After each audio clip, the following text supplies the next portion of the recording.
कभी कभी ऐसा लगता है ना कि दूसरों को खुश रखने के चक्कर में हम खुद को ही तकलीफ दे बैठते हैं। आज की कहानी आदित्य नाम के एक ऐसे ही बहुत अच्छे इंसान की है, और उस सवाल की है जो हम सब कभी ना कभी जरूर सोचते हैं कि आखिर अच्छे लोगों को इतनी मुश्किलें क्यों झेलनी पड़ती हैं। चलिए इस कहानी में जरा गहराई से उतरते हैं। जरा सोचिए, एक तूफानी रात है। आसमान से पानी नहीं, आफत बरस रही है और एक उफनती हुई नदी में एक आदमी डूब रहा है। वो जोर जोर से मदद के लिए चिल्ला रहा है, बचाओ बचाओ। किनारे पर पूरा गांव खड़ा है, लेकिन सब बेबस हैं, बस देख रहे हैं। वो आदमी आदित्य है। अब बात यह है कि आदित्य अपने गांव के सबसे अच्छे, सबसे मददगार इंसानों में से एक था। तो फिर वो इस हाल में पहुंचा कैसे?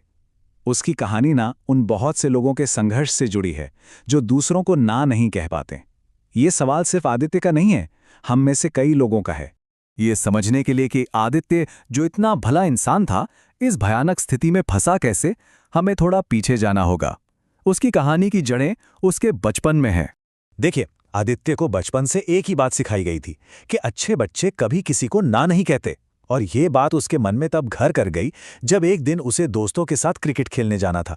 लेकिन ठीक उसी वक्त घर पर मेहमान आ गए। उसने जब जाने की जिद की तो उसे सबके सामने डांट पड़ी।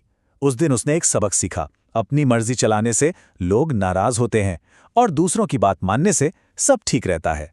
बचपन की ये एक सीख धीरे धीरे उसकी पूरी जिंदगी पर हावी हो गई। जब वो बड़ा हुआ तो लोगों ने उसकी अच्छाई को उसका फर्ज समझ लिया। अपने घी के व्यापार में वो सबको उधार पर घी दे देता। दोस्ती में विक्रम जो कहता वो करता। और गांव में तो वो हर किसी के लिए हाजिर था, भले ही इसके लिए उसे अपने परिवार का वक्त ही क्यों ना देना पड़े। नतीजा, लोग उसकी मदद की कदर करना भूल गए और उसकी हां की कोई कीमत ही नहीं रही। और फिर एक ऐसा साल आया जब आदित्य की कभी ना न कह पाने की आदत के भयानक नतीजे सामने आने लगे। उस साल गांव में भयंकर सूखा पड़ा। आदित्य की गाय बीमार पड़ गईं, फसलें पूरी तरह बर्बाद हो गईं। देखते ही देखते वो एक बड़े आर्थिक संकट में फंस गया। हालत ये हो गई थी कि घर में राशन तक कम पड़ने लगा था। आदित्य ने बड़ी हिम्मत करके अपने अमीर दोस्त विक्रम से मदद मांगी, अनाज के लिए। विक्रम, जिसके गोदाम अनाज से भरे पड़े थे, उसने मदद करने के बजाय क्या कहा पता है? बोला, हाँ मिल जाएगा, बाजार के भाव से थोड़ा कम लगा दूंगा। आदित्य को यह सुनकर बहुत दुख हुआ, क्योंकि उसने तो दोस्ती में विक्रम से कभी घी या दूध के पैसे नहीं लिए थे। लेकिन कहानी का सबसे दिल दुखाने वाला मोड़ तब आया जब एक तूफानी रात में आदित्य का बेटा बहुत ज्यादा बीमार पड़ गया। उसे फौरन शहर के डॉक्टर के पास ले जाना जरूरी था। आदित्य भागा भागा विक्रम के पास गया उसकी कार मांगने, लेकिन विक्रम ने अपनी गाड़ी खराब होने के डर से साफ मना कर दिया। अपने बीमार बेटे को गोद में उठाकर आदित्य उस तूफान में पैदल ही निकल पड़ा, और तभी उसका पैर फिसला और वो नदी में जा गिरा। लेकिन ये अंत नहीं था, उसे बचा लिया गया और उसकी मुलाकात एक ऐसे अनोखे इंसान से हुई जिन्हें लोग डॉक्टर बुक कहते थे। और यहीं से कहानी में एक नया मोड़ आया। डॉक्टर बुक ने जब आदित्य की पूरी कहानी सुनी तो उन्होंने कहा कि उसे नाइस गाय सिंड्रोम है। उन्होंने समझाया कि ये सिर्फ पुरुषों के लिए नहीं है, ये एक पीपल प्लीजिंग की आदत है जो किसी को भी हो सकती है।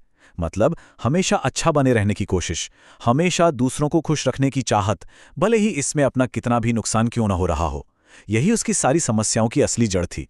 डॉक्टर बुक ने इस सिंड्रोम से उभरने के लिए आदित्य को 3 बहुत ही आसान लेकिन बहुत ही असरदार कदम बताए। ये सिर्फ सलाह नहीं थी, ये एक नई जिंदगी जीने का तरीका था।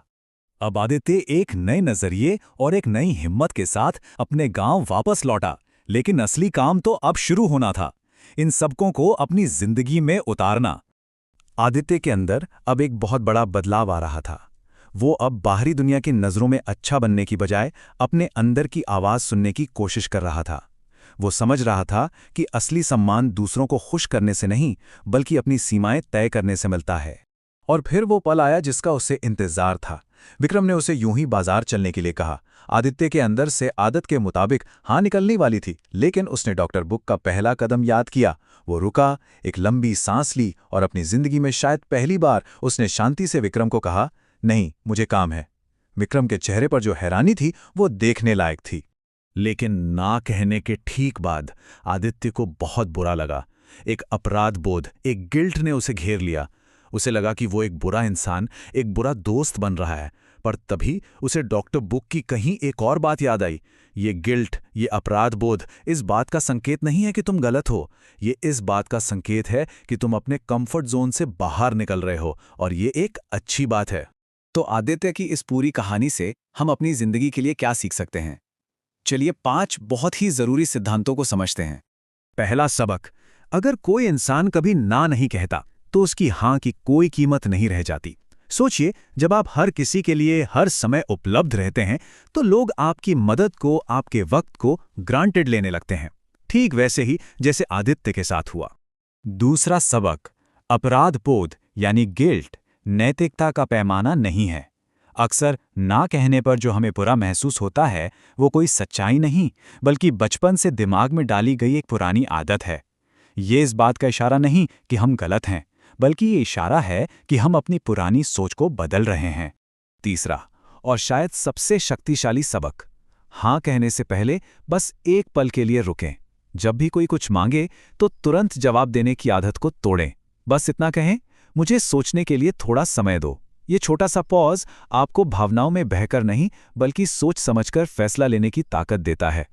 चौथा सबक, अपनी सीमाएं, अपनी बाउंड्रीज खुद तय करें, वरना दुनिया आपके लिए तय कर देगी।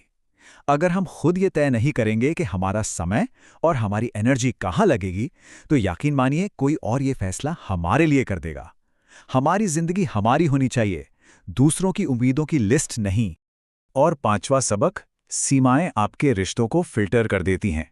जब आप अपनी ज़रूरतों को अहमियत देना शुरू करते हैं तो कुछ मतलबी लोग आपकी ज़िंदगी से खुद ब खुद चले जाएंगे, लेकिन जो लोग रुकेंगे असल में वही आपका सम्मान करते हैं। सच्चे रिश्ते दिखावे पर नहीं, आपसी सम्मान पर टिकते हैं। आदित्य की कहानी हमें सिखाती है कि खुद का सम्मान करना, अपनी सीमाएं तय करना स्वार्थ नहीं है, ये एक ज़रूरत है। तो अब सवाल ये है कि इस सीख को अपनी ज़िंदगी में उतारने के लिए वो पहली कौन सी सीमा होगी जिसे हम अपने लिए तय करेंगे।